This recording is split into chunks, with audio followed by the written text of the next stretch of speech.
Voilà. C'est bon? Bon mes amis, la bonne nouvelle du jour pour commencer. La Fédération des résistances a le don d'ubiquité. En effet, ce lundi, nous sommes à la fois au Grognon, à Namur et à Eupen, devant le Parlement germanophone, en compagnie de nos amis de Constituante.be. Pour la 28e fois, à Namur, nous manifestons devant le Parlement wallon pour essayer de faire prendre conscience à nos élus de ne pas discuter et de ne pas voter pour le traité d'austérité, le TSCG, sans avoir préalablement exposé les enjeux dans un débat public et contradictoire, suivi d'une consultation populaire. De même aujourd'hui, nous sommes à Eupen pour manifester devant le Parlement germanophone, car ils vont débattre et voter sur le TSCG. Pour mémoire, il suffit d'un seul Parlement en Belgique, qu'un seul Parlement en Belgique vote contre, et le TSCG ne sera pas d'application en Belgique. Donc le vote du Parlement germanophone peut peser lourd s'il rejette le projet de traité. Les 25 députés vont voter pour 11 millions de Belges. Les enjeux et les conséquences de ce TSCG sont trop graves que pour laisser cela entre les mains des 75 députés wallons et des 25 députés germanophones. Le TSCG va nous plonger dans l'austérité pour des générations. Ce texte sera mis soit dans la Constitution, soit dans une loi spéciale qui empêchera toute marche arrière, même s'il y a un changement de majorité. Car ce sera un traité européen, il ne pourra pas être dénoncé par une région ou un État.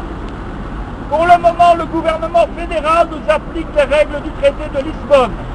3% de déficit annuel et 60% d'endettement. S'il ne respecte pas la Commission européenne, la Commission européenne lui fera le gros doigt.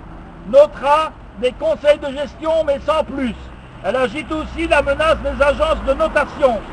Par contre, avec le TSCG, ce sera 0,5% du déficit impérativement, et si plus de 60% d'endettement, 5% par an durant 20 ans, soit 8 milliards par an, impérativement, sinon amende salée à la clé.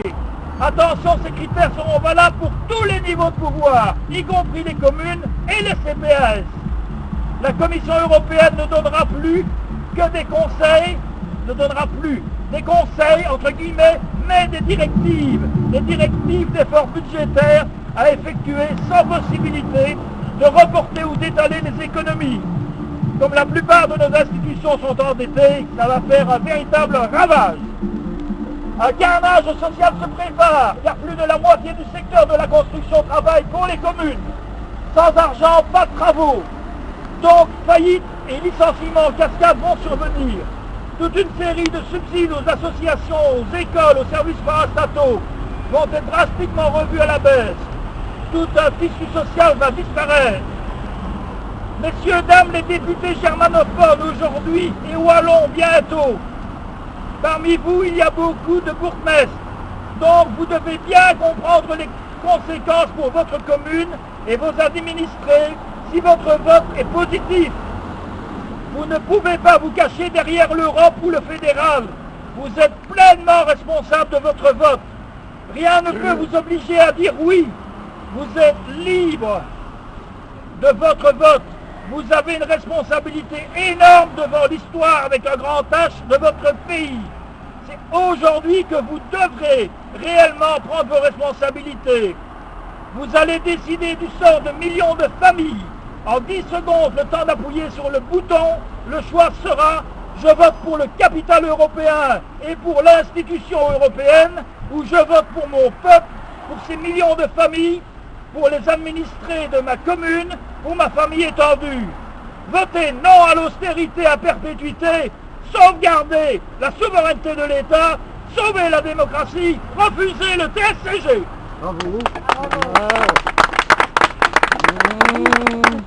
Pardon. Hop là, pardon. Ce texte-là, tu ne peux pas l'envoyer à bibliothèque.